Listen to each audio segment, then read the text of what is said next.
When my ex, 30F, was pregnant with our son, 11M, she cheated and left me for another guy. She even tried to put him on the birth certificate, which brought on DNA testing and a 3-year-long custody battle where she and her husband did everything to try and take my son from me.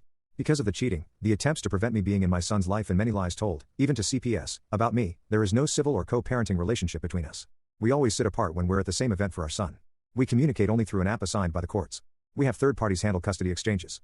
That's just the way it has to be. 2 months ago, my ex's mother, who she has a rocky relationship with, told our son that his mom cheated on me with his stepdad. Once my son heard this, he brought it up to his mom and told her and his stepdad that he wished he didn't have to ever speak to them again. And he said his stepdad is not his stepdad anymore. He's pulled totally back from them too. My ex mentioned this via the app, and I spoke to our son when he came home with me. We share 50-50 physical custody, so I get a week and she gets a week, and we rotate it that way. Anyway, I talked to my son and he told me that his mom and stepdad always act like his stepdad is better than me, and they get annoyed that he only called me dad and his stepdad by his first name. And finding out they had cheated made it so much worse, and it made him really mad. He said he never liked his stepdad, which I already had some awareness of, and he wished he'd go away now. He was upset his mom would do that and then say the stuff she does about him being a good dad to him and stuff. I told him I didn't want him to dislike or hate anyone because of me, but I wouldn't force him to like or love someone either. I asked how he'd feel about talking to someone to help him with this, and he said he'd be okay with that. So I got him signed up for therapy. He hasn't started yet. My ex quizzed our son the next time he was at her house, and she got mad at me for not lying to our son and denying the cheating.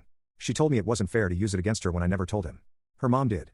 And I didn't want to ruin my relationship with my son over her actions. I got one rather long message from her through the app. Then she confronted me outside my house when my son was at her house. She told me a good father would have put our son's best interest before his hurt. I don't think she's right, but I know I'm possibly too close to this to be objective, so AITA?